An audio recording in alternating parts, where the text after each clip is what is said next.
Good day everyone. In our today's lesson, we are going to learn about regular and irregular verbs. So before we get into our lesson today, you need to know what is a verb, right? So can you tell me what is a verb? Yes, you got it correct. A verb means the words we use to describe an action that we are doing.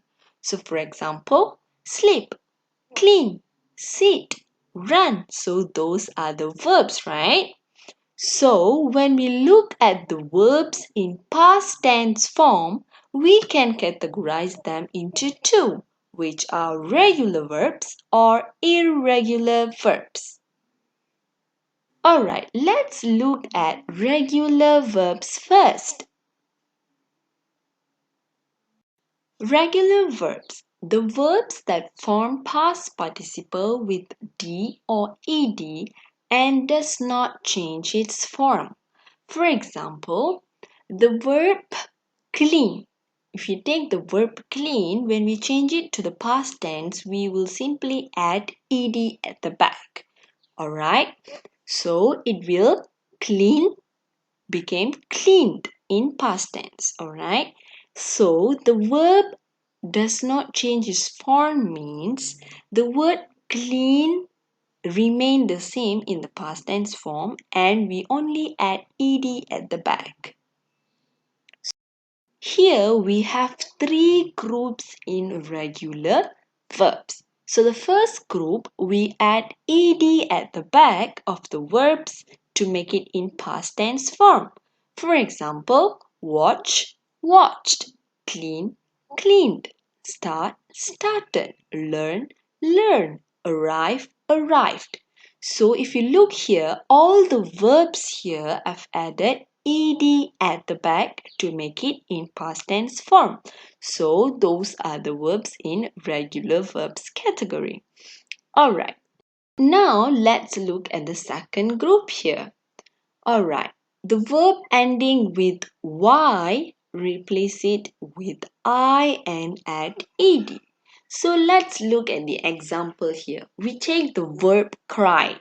So if you look at the verb cry, it is ending with the consonant y, right?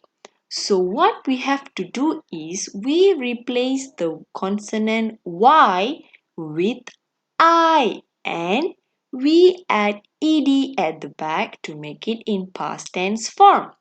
For example, cry, cried, marry, married, study, studied, apply, applied, carry, carried. Alright, that's all for group 2. Now let's look at the group 3. Alright, verb ending with e at ed.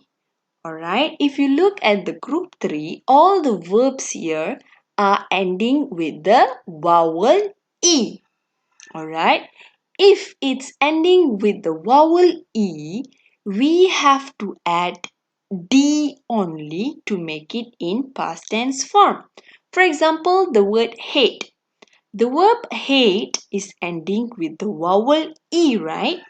So we will only add d at the back to make it in past tense form. For example, hate, hated, like, liked, believe, believed, close, closed, move, moved. Alright, those are the three groups in regular verbs. Now let's look at the irregular verbs. Okay, irregular verbs means the verbs that changes its form totally or remain same in the past participle. Okay, here they are saying the form will be changed totally or remain the same. Alright, for example, the form totally changing means the spelling will change and the pronunciation will change. Remain the same means both spelling and pronunciation will remain the same if we change the verb into past participle or simply saying past tense. Now let's look at the groups in irregular verbs. Honestly saying, there are a lot of groups in irregular verbs and we will be focusing on only 3 groups. Alright. So the first one, spelling remain the same, pronunciation remain the same. Alright. So if you look at the verbs below, for example, put. So the words are the same in present tense and past tense. They will not face any changes. For example, put, cost, cut, let, hurt.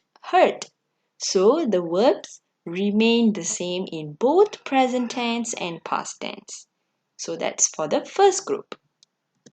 Now the second group, they will face the total change which means the verbs will change its form when we change it to the past tense. The pronunciation changes and the spelling changes too. Alright, let's look at the examples here. The first one, bring, brought. So the verb bring changes its form, the spelling and pronunciation when we change it to the past tense, where it becomes brought. Same with the other verbs here. Find, found. Say, said. Win, won. Have, had. So you have to remember that the second group, it changes its spelling and pronunciation and it have the total change. Alright. Let's look at the third group here. This group is a bit special. Alright. So the spelling of the verbs in group 3 remain the same and the pronunciation changes. So if you look at the verb read, the spelling is same in both present tense and past tense, right? But the pronunciation change. Alright. In present tense, we say read. What about the past tense? Yes, you got it correct. We say it as read. Read become read in past tense. Alright, the spelling remain the same but the pronunciation changes. That's about the third group. Alright, so I hope everyone understood about regular and irregular verbs. Okay, the main thing you have to remember is regular verbs means it will have D or ED at the back. Alright. So for irregular verbs, the form changes. You have to remember whether the spelling or pronunciation changes happen in the past tense form. Alright. So that's all for today. Thank you everyone.